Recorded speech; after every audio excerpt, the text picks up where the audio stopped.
Guten Morgen, ich bin Uli Kronenberg und ich bin anderswohin. Und heute bin ich in Quedlinburg im Harz. Quedlinburg, das gehört nicht nur zum UNESCO-Welterbe, das ist gleichzeitig auch eines der größten deutschen Flächendenkmäler. Die Stadt hat nämlich über 2000 Fachwerkhäuser. Hier sind wir am Marktplatz. Sind das nicht prächtige Bauten? Sie gehörten alle den Handwerker- und Kaufmannsgilden.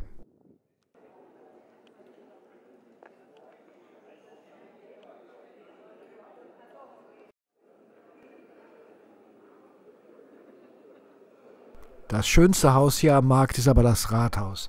Das Rathaus mit seinem Renaissanceportal. Sein heutiges Aussehen erhielt es nach einem Umbau im 17. Jahrhundert. Und auf der linken Seite, da ist eine Darstellung des Roland. Der Roland, wie in Bremen, steht für Marktgerechtigkeit und städtische Selbstständigkeit. Früher stand der Roland übrigens mitten auf dem Marktplatz. Im 15. Jahrhundert, da ist er verschütt gegangen. Und 1860 hat man ihn bei Abbrucharbeiten wiedergefunden, hat ihn restauriert und an der heutigen Stelle aufgestellt.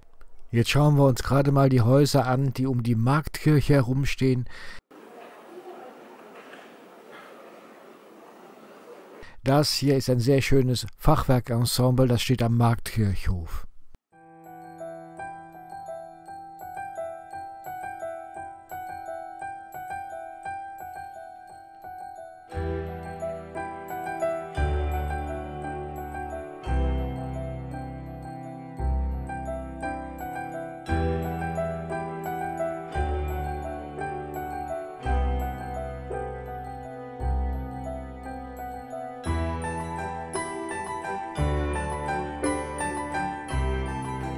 Das hier ist ein enger, dunkler Gang durch ein Haus. Folgen wir ihm einmal. Er führt uns in diese Gasse und das dürfte wohl die romantischste und schönste von ganz Quedlinburg sein. Das ist der Schuhhof. Hier wohnten früher die Schuhmacher.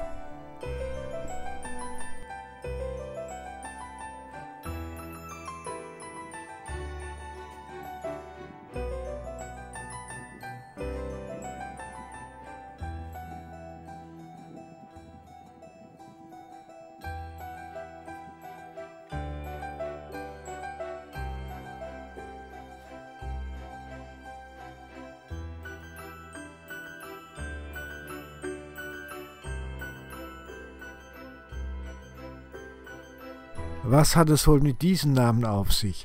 Letzte Quelle vor der Hölle für eine Kneipe und Vorhof zur Hölle für ein Hotel? Die Auflösung liegt am Ende dieser Gasse.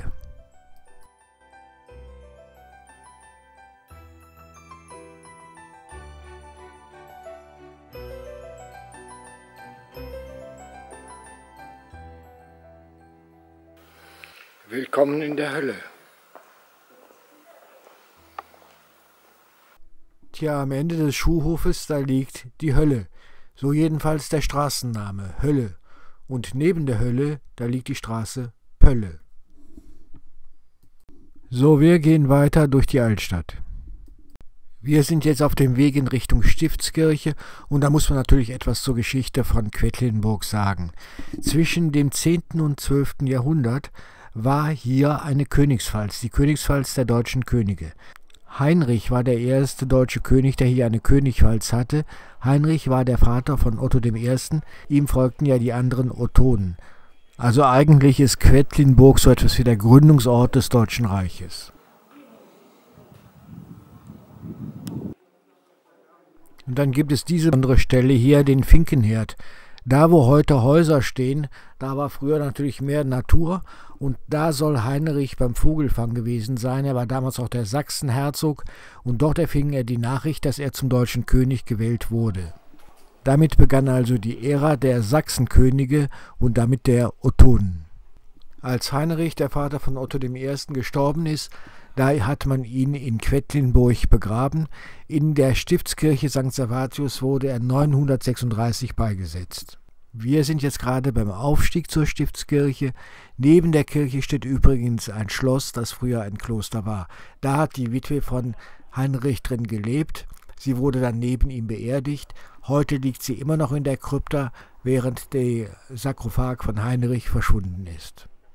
Die Überreste von Heinrich, die hat man über Jahrzehnte hinweg oder sogar Jahrhunderte hinweg gesucht, aber nie gefunden. Er ist irgendwann im Mittelalter halt verschwunden.